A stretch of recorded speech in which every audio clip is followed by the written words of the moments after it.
பெங்களூர்ல எங்க 2 பேருக்கு மெஸ்ஸியா ஸ்டார்ட் ஆன டே எண்டிங்ல இப்படிதான் முடிஞ்சது. என்னன்னா பெங்களூர்ல ஸ்டார்ட் அப் எக்ஸ்போ. ஸோ அதுக்கு அப்படியே 2 பேர் கிளம்பிட்டோம். மீட் அஸ்வின். அங்க போன உடனே ஐடி கார்டு கொடுத்தாங்க. அதையும் வாங்கிட்டு எங்ககிட்ட ஏதாவது ஐடியாஸ் நாங்க என்ன பண்ணிட்டு இருக்கோங்கிறது கேட்டாங்க. அது சொன்னதுக்கு அப்புறம் டைரக்டா உள்ளாரே போயிட்டோம். அண்ட் உள்ளார போனா எங்ககிட்ட இருக்கிற ஐடியாஸ் அவங்களுக்கு ஷேர் பண்ணோம். அவங்க ஐடியாஸ் எங்களுக்கு ஷேர் பண்ணாங்க. அண்ட் இது ரொம்ப இன்ட்ரெஸ்டிங்கா இருந்தது. பிகாஸ் இதுதான் நாங்க ஃபர்ஸ்ட் டைம் பண்ற நெட்வொர்க். அப்புறம் உள்ளார போயிட்டோம். உள்ளார கொஞ்சம் பேர் அப்புறம் பேசிக்கிட்டே இருந்தாங்க. அண்ட் இவர் ஒரு ஃபிரான்ஸ் ஆண்டர்பிரனர். இவரையும் மீட் பண்ணோம். இவரோட பேர் கூட எங்களுக்கு சொல்ல தெரியாது. பட் இவரோட விசிட்டிங் கார்டு வாங்கியிருக்கோம்.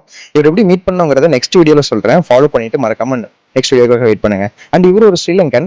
இவர்கிட்ட நாங்கள் பேசிட்டு தமிழ்ல கொஞ்சம் ஏதாவது பேசி காமிங்கன்னு சொன்னோம். ஸோ அவங்களும் எங்களுக்காக பேசி காமிச்சு செம்ம ஃபன்னா இருந்தது. அண்ட் அதையும் முடிச்சுட்டு டைரக்டா சாப்பிட போலான்னு வெளியே போயிட்டோம். ஸோ லஞ்ச் வந்துருச்சு. ஸோ லஞ்ச் முடிச்சுட்டு மறுபடியும் ஈவெண்ட்டுக்கே வந்துட்டோம். அந்த ஈவெண்ட் இன்னும் கொஞ்சம் நேரத்தில் முடிஞ்சிடும்னு சொல்லிட்டு ஒரு 5 o'clock வரைக்கும் வச்சாங்க. அண்ட் அதுக்கப்புறமா ஈவெண்ட் முடிஞ்சிருச்சு. வெளியே கிளம்பிட்டோம். வெளியே வந்துட்டு பார்த்தா ஃபுல்லா டிராஃபிக் காய்ஸ். எங்களால ரோடு கூட கிராஸ் பண்ண முடியல.